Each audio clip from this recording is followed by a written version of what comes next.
안녕하세요. 판도라입니다. 판도라의 격리실무 이번 시간에는요.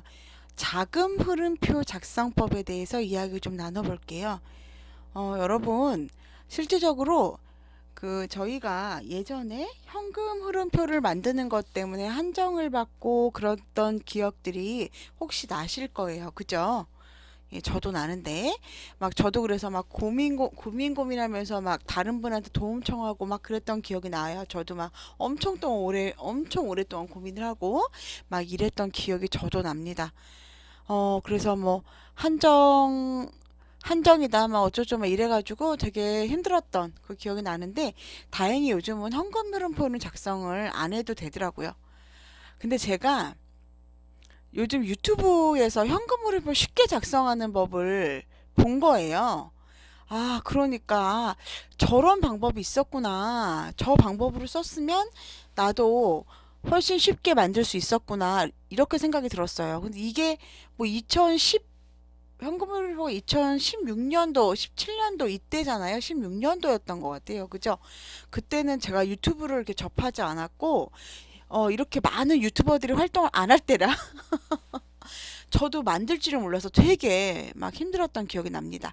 근데 여기 자금 흐름표는요, 현금 흐름표처럼 그렇게 복잡하거나 어려운 구조는 아니에요.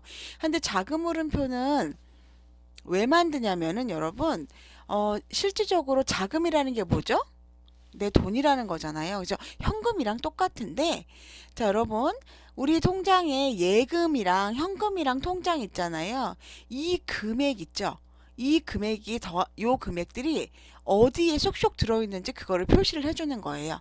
그래서 여러분들이 이거를 만드는 걸 되게 어려워하셔서 제가 어떤 방식으로 만드는 건지 한번 안내해 드리도록 하겠습니다. 어, 예를 들면, 자, 구분은요, 쉬워요. 자금 흐름표는 그 관리비 예치금, 우리 비유동 부채죠. 옛날에는 순자산이었지만, 비유동 부채. 맨 처음에 있던 자금 있잖아요. 그 비유동 부채에다가 자금의 증가, 자금의 감소를 나누는 겁니다. 자, 자금의 증가를 더하고요. 자금의 감소를 빼면 그 금액이 예금과 동일한지 그거를 확인하는 건데요. 저는 요 자금 흐름표를 이렇게 만들고 여기 보시면 요 재무제표 부속명세서라고 옆에 있죠. 요 재무제표 부속명세서에서 연결을 해 갖고 왔어요. 자, 옆에 보시면 재무제표 부속명세라고 있잖아요. 이 내용을 여기에서 는 하면은 여러분 는 하면 재무제표 부속명세서의 그 금액을 불러올 수 있죠. 자, 요렇게 비용들 있잖아요. 요 당월 잔액 비용 4756930 요 금액을요. 여기 성급 비용 4754 아이고 4756930 이렇게 끌고 온 겁니다. 모든 거를 다 이렇게 연결을 해 놨어요. 그리고 그 옆에 검산을 하기 위해서요. 이렇게 자산과 부채 이렇게 순자산으로 나누어서 검산을 했습니다. 이거는 그냥 제가 요거를 그대로 옆에다가 한 거고요. 자, 그러면 관리비 예치금은 원래 있었던 돈이잖아요. 그리고 자금의 증가와 자금의 감소에는 어떤 걸 넣어야 되는지 좀 볼게요. 여러분, 자금이 증가를 하는 거는요. 여러분 생각을 해보세요. 우리가 자산을 증가를 시킬 거예요. 자산, 내 자금, 즉, 내 돈을 증가를 시키려 그러면 내 돈을 증가를 시키려 그러면 여러분 이거를 좀 반대 개념으로 생각을 하시면 되는데요. 내가 물건을 구매를 했어요. 물건 구매를 하려고 하면 물건 구매 그러면 뭐를 해야 되죠? 돈을 내야 되죠? 돈을 내야 돼요. 그죠? 돈을 내면 돈을 쓰면 내가 컴퓨터라는 물건을 구매하기 위해서 돈을 썼어요. 그러면 이게 자금의 증가일까요? 자금의 감소일까요? 자금의 감소가 되겠죠? 그죠? 즉, 차변에 돈을 쓰려면 여기 재금 이렇게 쓰고 내 물건인 자산 이렇게 쓰겠죠. 비품 이렇게 쓰겠죠. 그렇게 생각을 하시는 거예요. 그래서 내가 돈을 줄이려면 자금이 줄어들었다는 얘기는 자산이 증가했다는 얘기죠. 그죠? 돈이 줄었다는 얘기는 내 자산이 증가했다는 얘기죠. 그렇기 때문에 자금의 감소 항목에는 자산에 대한 내용을 써주는 겁니다. 반대로 내가 돈을 아직 주지 않았어요. 그러고 돈을 내가 주지 않았어요. 그러면 돈을 원래 줘야 되는데 돈을 안 줬어요. 그럼 어때요, 여러분? 돈이 증가하는 거죠? 원래는 돈을 줘야 되는데 내가 충당부채라던가 이거 승강기 충당부채라던가 걸 모아놨어요. 이렇게 부채를. 그럼 이거 돈이 증가되나요? 감소되나요? 증가되죠? 즉 차변에 있으면 자금이 감소되고 대변에 있으면 자금이 증가된다. 이렇게 생각을 반대로 하셔야 돼요. 실질 현물을 재금으로 생각하시지 말고요. 자금을 생각하는 거예요. 돈, 실질 돈이. 차변에 있으면 내 자금이 감소되고 대변에 있으면 내 자금이 증가된다. 그러면 차변에 있는 거는 어떤 거냐? 자산이다. 그러면 대변에 있는 건 이거 차변이라고 썼네요. 대변에 있는 아이는 자기 집인 아이는 누구죠? 순자산과 부채죠. 그래서 우리가 생각했을 땐 자금의 증가는 오히려 자산인가? 라고 생각하지만 자금의 증가는 부채와 순자산입니다. 그리고 자금의 그런 감소에는 뭐를 써야 될까요? 자금의 감소에는 자산을 쓰게 되는 겁니다. 자산. 이해되시죠? 그래서 자산과 여기 부채 그리고 여기 순자산 이렇게 옆에다가 제가 별도로 표기를 해 놓은 거예요. 이해되시죠? 어렵지 않아요.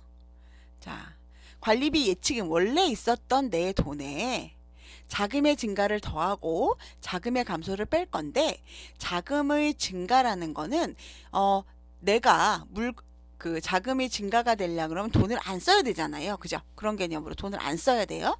그래서 부채랑 관리비 예치금을 제외한 순자산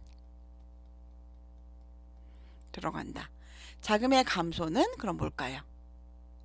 자산이다. 이렇게 생각하시면 됩니다. 그 내용들을 각각 재무제표 부정명세서에서 가지고 온다. 그래서 그 합계들을 가지고 그 합계액이 바로 예금 현황과 동일하다. 그런데 여기서 보면은 우리는 자금인 예금 현황만 확인을 하니까 현금도 실질적으로는 어때요, 여러분? 현금도 있어야 되잖아요. 그죠? 현금도 원래는 여기 들어간다. 현금 뭐예요? 자산이죠? 그래서 현금도 여기 자금의 감소란에 집어넣는다라는 겁니다. 여기서 주의해야 될 것은요. 직기비품은 플러스고 감가상각 누계이익은 마이너스로 표시되는 거죠? 그거 역시 누락되지 않고 기재해 준다. 그래서 그걸 다 자금의 증가를 관리비 예치금에서 자금의 증가를 더해주고 자금의 감소를 빼주면 현재 예금 현황, 재예금과 장기수선 충당금 합한 금액과 동일하다. 그거를 검산해주는 방법은 옆에 자산, 부채, 순자산을 넣어서 요 금액, 자산과 부채를 더한 금액이 자금의 증가와 일치하고